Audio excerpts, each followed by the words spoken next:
Hello दोस्तों, कैसे आप सब लोग? आई होप सब ठीक होंगे और सभी मेरे व्यूअर्स फैमिली को हैप्पी करवा चौथ। तो यहाँ के बज रहा है 3 और मैं यहाँ के दोपहर का पूजा कर रही हूँ, जो पहले से करती आ रही हूँ।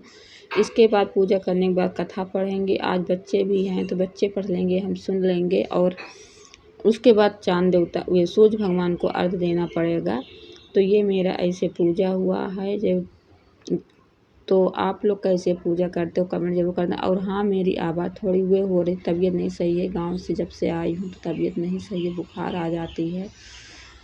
और थोड़ा जब तबीयत नहीं सही रहती ना तो कुछ करने का मन ही नहीं पड़ता। मतलब एक दिन का ही ऐसे नहीं है कि मतलब काम अब इसके बाद देखो दीपावली भी आ रही है। तो यहाँ पे मैं ये जो सामान चढ़ाते श्रृंगार के वो थोड़ा भूल गई थी, तो वही दोबारा चढ़ा रही थी, क्योंकि अलग अलग पन्नी में रखा हुआ था। फिर यहाँ पे रिया को बोली तो कि कहानी पढ़ करवा चौथ की मैं सुनूंगी। तो रिया ने हमें चावल दे दिए, तो चावल हाथ में लेके सुन रही हूँ कथा। तो आप लोग भी कथा सुनते हैं, लेकिन अकेले नहीं सुनना चाहिए, बोलते हैं, लेकिन क्या करें, आज बच्चे हैं तो सुनना आ रही है। रिया नहीं रहते तो फिर अकेले पढ़ना पड़ता, क्योंकि यहाँ पे ना कोई ज़्यादा हुए नहीं होता, अपने अपने घर में ही सब कथा पढ़ते हैं। तो वही मैं भी रिया को बोली हूँ, तो पढ़ रही है। उसके बाद कथा पढ़ने के बाद चली जाऊँगी सूर्य भगवान को अर्घ देने के लिए, क्योंकि सूर्य भगवान को अर्घ देते हैं, फिर शाम को चांद देवता को देते ही हैं। तो फिर जितनी बार पाठ के हुए होता है ना, तो फिर यहाँ पे मैं कथा हो गया था, तो यहाँ पे आ गई थी।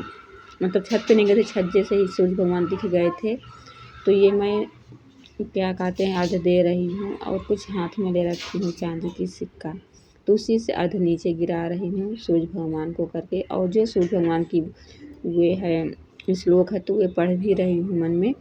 तो यही हमारा करवा चौथ का ऐसे पूजा होता। आप लोग कैसे करते जरूर कमेंट कर। फिर ये रात के हो गई, तो ये रात के मैं पूजा कर रही हूँ। यहाँ से गेट के सामने से ही दिख जाता है, जब ऊपर आ जाते हैं चांद देवता, वो देखो दिख रहा है। तो यहीं से भी पूजा कर देती हूँ। छत पे ताला लगा रहता है, तो इसलिए छत पे नहीं जाती हूँ, क्योंकि वे लोग थोड़ा मतलब दूसरे कास्ट के व्रत नहीं रहते हैं ना, तो फिर उतना उनको लोग से मैं वो नहीं करती हूँ, इसलिए मैं यहाँ से ही अपना पूजा कर लेती हूँ। तो यहाँ पे जो मैं शाम का मतलब खाना बनाती हूँ भोग लगाने के लिए, तो आगे वहाँ पे लगा देती हूँ। जो मैं 3 बजे करी थी पूजा, उसके बाद मैं यहाँ पे चांद देवता का भी वो कर दी हूँ। और ये मेरी पिन लगा थी पीछे, और फिर ये घर पे नहीं थे, तो देखो कॉलिंग बात करके फिर मैं इनको देखी, फिर चांद देवता को देखी, आगे चांद को देखी, फिर इनको देखी। मतलब ऐसे जो करते हैं, तो वही मैं कर रही हूँ। आप लोग सही बताना, कमेंट करना कि कैसे लगा ये ब्लॉग। छोटा सा ब्लॉग है मेरा, तो आप लोग प्लीज़ सपोर्ट कर।